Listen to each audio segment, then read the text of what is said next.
बहुत अतिशयोक्ति में और बहुत खुश होने की भी जरूरत नहीं है। विजय जुलूस आप निकाल रहे हैं, अभी आगे की राह और मुश्किल है और बीजेपी ने पोस्टर जारी कर दिया। भाई आपके पाप अभी धुले नहीं है। देखिए, पाप तो किए हैं इस देश के प्रधानमंत्री नरेंद्र मोदी, अमित शाह ने, और उन्होंने अब प्रदीप भंडारी जैसे प्रवक्ताओं को और नेताओं को भाजपा के मुंह छुपाने लायक भी नहीं छोड़ा है। आप सोचिए, जांच एजेंसियों का इतना बड़ा दुरुपयोग इस देश के प्रधानमंत्री अमित शाह जी ने किया। इस देश की राजनीति में इतना बड़ा राजनीतिकरण कभी एजेंसी का नहीं हुआ होगा। एक sitting chief minister Arvind Kejriwal ji को कुर्सी में रहते हुए जेल में डालने का काम किया, मनीष सिसोदिया जी को जेल में डालने का काम किया, जैन साहब को जेल में डालने का काम किया, और उसके बाद कोर्ट के अंदर कोर्ट ने उसको ट्रायल के लायक भी नहीं समझा, एक सबूत भी नहीं दे पाए। कोर्ट के अंदर बार बार हाई कोर्ट की बात कर रहे हैं। मैं इनसे पूछना चाहता हूं, ट्रायल कौन से कोर्ट में चलता है भाई? तो ट्रायल कोर्ट में चलेगा, हाई कोर्ट थोड़ी चलेगा, सुप्रीम कोर्ट थोड़ी चलेगा।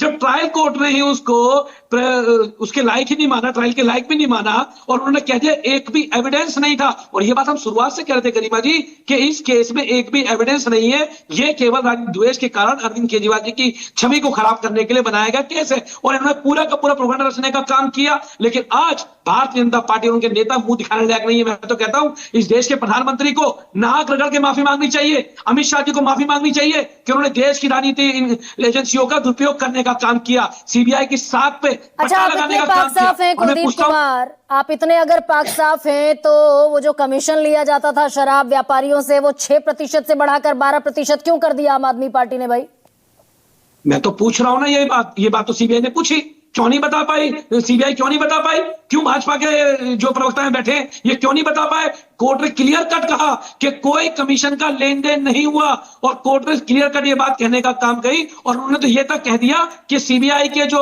ऑफिसर्स हैं उनके ऊपर भी उनकी जांच की जाए, उनकी इन्वेस्टिगेशन की जाए। तो इन्वेस्टिगेशन ऑफिसर तक महदूद कर दिया अदालत ने। भाई इन्वेस्टिगेशन ऑफिसर की इतनी बिसात थोड़ी है कि पूरा इतना बड़ा केस जिसमें पूरी आम आदमी पार्टी के टॉप पॉलिटिकल लीडर्स मुब्तला हो, वो सिर्फ इन्वेस्टिगेशन ऑफिसर तक सीमित हो और हायर ऑफिशियल्स ने उसका संज्ञान न लिया हो। जब तो डाइल्यूट किया कोर्ट ने केस।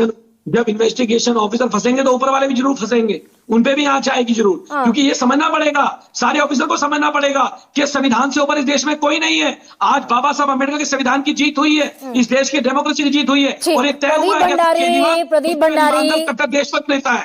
ठीक है सर, प्रदीप भंडारी, जिस केस में इस केस का ईच बिट डिस्कस हो रहा हो पिछले 3.5 साल से, आप खुश हुए जब किंग पिन कहा गया अरविंद केजरीवाल को इसी कोर्ट में?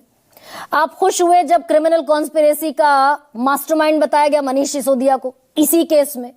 आज इसी केस के वर्डिक्ट को आप खारिज करने पर तुले हुए हैं। गरिमा जी, सालों साल तक लालू प्रसाद यादव भी अपने आप को मासूम और ईमानदार समझते थे। कुछ नया लेकर आइए ना प्रदीप, ये तो कह चुके हैं आप। कहा नहीं, जब तक सुप्रीम कोर्ट ने उनको कहा नहीं बताने के लिए भ्रष्टाचारी है, तो लालू प्रसाद केजरीवाल का भी वही वर्ष होगा जो लालू प्रसाद यादव का था। और ये जो हमको कांग्रेसी बात कर रहे थे, ये एक सेकंड 6-7 घंटे हो गए, सीबीआई किस चीज का इंतजार कर रही है?